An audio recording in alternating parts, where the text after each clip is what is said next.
Hello guys, welcome back again. Today we will discuss about physical properties of alkynes, यानी कि alkynes की physical properties क्या क्या होती हैं उनको हम डिटेल में डिस्कस करेंगे। इससे पहले हम डिस्कस कर चुके हैं methods of preparation of alkynes, यानी कि अल्काइन को किस तरीके से प्रिपेयर कर सकते हैं हम और कौन कौन से मेथड्स के द्वारा कर सकते हैं, इसको हम पढ़ चुके हैं। तो आज का जो हमारा टॉपिक है वो है फिज़िकल प्रॉपर्टीज़ ऑफ अल्काइंस। तो चलिए स्टार्ट करते हैं। तो देखिए फर्स्ट जो हमारी यहाँ पर फिज़िकल प्रॉपर्टी है वो है फिज़िकल स्टेट। ठीक है, फिज़िकल स्टेट की अगर हम बात करें अल्काइन की फ़िज़िकल स्टेट की, तो देखिए जो फर्स्ट थ्री मेंबर होते हैं अल्काइन के, जो स्टार्टिंग के फर्स्ट थ्री मेंबर होते हैं गैस फॉर्म में। ठीक है, तो अल्काइन के फर्स्ट थ्री मेंबर होते हैं गैस फॉर्म में। उसके बाद जो नेक्स्ट 8 मेंबर्स होते हैं, द नेक्स्ट 8 मेंबर्स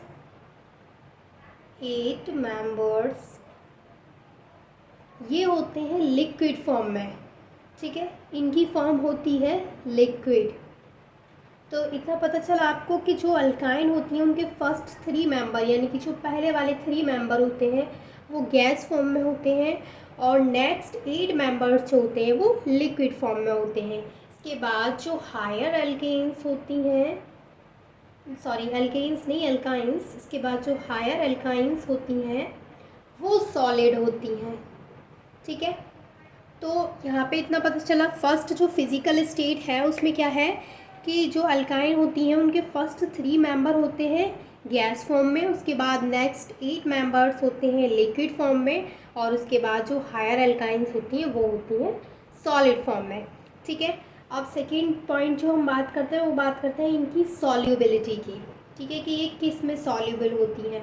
तो अगर हम अल्काइंस की सॉल्युबिलिटी की बात करें तो देखिए जो सभी अल्काइंस होती हैं वो वाटर में इंसॉल्युबल होती हैं, यानी कि इंसॉल्युबल इन वाटर। जो अल्काइंस होती हैं हमारी वो क्या होती हैं, वाटर में इंसॉल्युबल होती हैं लेकिन ऑर्गेनिक सॉल्वेंट में सॉल्युबल होती हैं, but soluble in organic solvent जैसे कि अल्कोहल है, एसीटोन है, बेंजीन है, इन सभी में क्या होती हैं इन सभी में होती हैं ये सॉल्युबल। ठीक है, एसीटोन, अल्कोहल, बेंजीन एक्सेट्रा।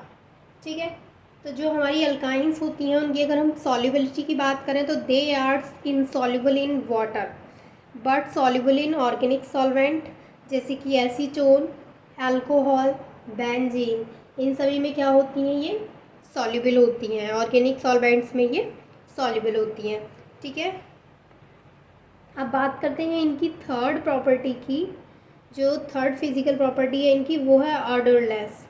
ये जो अल्काइंस होती हैं हमारी, अगर हम इनकी ऑर्डर की बात करें कि इनमें ऑर्डर होती है या नहीं होती है, तो देखिए जो अल्काइंस होती हैं वो सभी ऑर्डरलेस होती हैं, यानी कि मैं लिख सकती हूँ they all are orderless, but इनमें एक एक्सेप्शन है और वो है एसिटाइलिन, यानी कि जो इथाइन होता है। ये सभी जो अल्काइन होती हैं हमारी वो ऑर्डरलेस होती हैं, लेकिन इनमें एक्सेप्शन क्या है तो मैं लिख देती हूँ एक्सेप्ट एसिटाइलिन, यानी कि इथाइन की बात कर रही हूँ मैं। इथाइन का कॉमन नेम होता है एसिटाइलिन। ठीक है, मैं यहाँ पे लिख देती हूँ इथाइन ताकि आपको क्लियर हो जाए। ठीक है, मैं एसिटाइलिन लिख रही हूँ मीन्स मैं इथाइन की बात कर रही हूँ। अगर मैं इथाइन की बात करूँ तो इसमें एक ऑर्डर होती है, इसमें कैसी ऑर्डर होती है तो इसमें होती है गार्लिक की ऑर्डर। ठीक है, इसमें गार्लिक ऑर्डर होती है और ये किसकी वजह से होती है तो ये फॉस्फीन की इम्प्योरिटीज़ की वजह से होती है। ठीक है, तो इनकी अगर हम अल्काइंस की ऑर्डर की बात करें कि इनके अंदर ऑर्डर होती है या फिर नहीं होती, तो इतना तो क्लियर हो गया कि सभी क्या होती हैं, सभी अल्काइंस हमारी ऑर्डरलेस होती हैं एक्सेप्ट एसिटाइलिन यानी कि इथाइन को छोड़ करके सभी जो हमारी अल्काइंस होती हैं वो ऑर्डरलेस होती हैं। लेकिन इथाइन की बात करें तो इसमें गार्लिक स्मेल होती है, ये गार्लिक स्मेल होती है इनमें। ठीक है, और ये किसकी वजह से होती है तो ये मैंने अभी बता दिया कि ये कुछ इम्प्योरिटीज़ की वजह से होती है फॉस्फीन की इम्प्योरिटीज़ की वजह से आती है इसमें गार्लिक अदर, ठीक है। फोर्थ प्रॉपर्टी की अगर हम बात करें तो वो है बॉइलिंग पॉइंट। इनका बॉइलिंग, जो हमारी अल्काइंस होती हैं इनके बॉइलिंग पॉइंट की बात करें तो देखिए इनका बॉइलिंग पॉइंट इंक्रीज़ होता है, यानी कि मैं ऐसे लिख सकती हूँ बॉइलिंग पॉइंट इंक्रीज़ होता है जब नंबर ऑफ कार्बन इंक्रीज़ होते हैं, यानी कि जब नंबर ऑफ कार्बन इंक्रीज़ होते हैं तो बॉइलिंग पॉइंट भी इनका इंक्रीज़ होता है और इनका मॉलिक्यूलर वेट भी इंक्रीज़ होता है। एंड मॉलिक्यूलर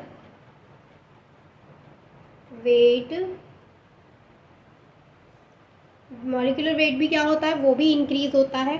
इनका मॉलिक्यूलर वेट इंक्रीज़ होता है, बॉइलिंग पॉइंट इंक्रीज़ होता है कब, जब नंबर ऑफ कार्बन इंक्रीज़ होते हैं। तो ये है इसकी 4 physical properties.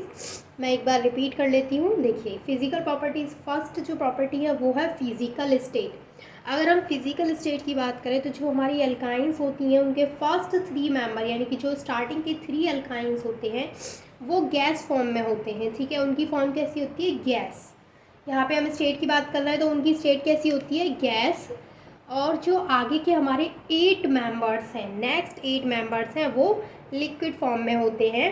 And higher alkynes जो होते हैं वो सॉलिड होते हैं, ठीक है। फिजिकल स्टेट तो ये होती है इसकी अगर सॉलिबिलिटी की बात करें तो ये सभी इनसॉल्युबल होते हैं वाटर में। जो हमारे अल्काइंस होते हैं वो वाटर में इनसॉल्युबल होते हैं but soluble in organic solvents, लेकिन ये ऑर्गेनिक सॉल्वेंट्स में सॉल्युबल होते हैं।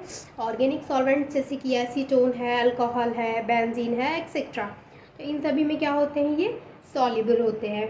अगर इनकी हम आर्डर की बात करें तो जो हमारे अल्काइंस होते हैं वो सभी आर्डरलेस होते हैं, उनके अंदर कैसी भी आर्डर नहीं होती है। लेकिन एक्सेप्शन है एसिटाइलिन, यानी कि इथाइन का यहाँ पर एक्सेप्शन है कि इथाइन के अंदर एक अडर होती है, गार्लिक अडर, और वो किसकी वजह से होती है, वो होती है इम्प्योरिटीज़ की वजह से, ठीक है। फोर्थ अगर हम इसकी प्रॉपर्टी की बात करें तो वो है बॉइलिंग पॉइंट। अगर अल्काइंस के बॉइलिंग पॉइंट की बात करें तो वो अल्काइन का बॉइलिंग पॉइंट इंक्रीज़ होता है with number of carbon increases, यानी कि जब number of carbon atoms increase होते हैं तो बॉइलिंग पॉइंट इंक्रीज़ होता है एंड मॉलिक्यूलर वेट भी इंक्रीज़ होता है। तो आई होप कि आपको ये चारों प्रॉपर्टीज़ अच्छे से क्लियर हो गई होंगी। And thanks for watching this video.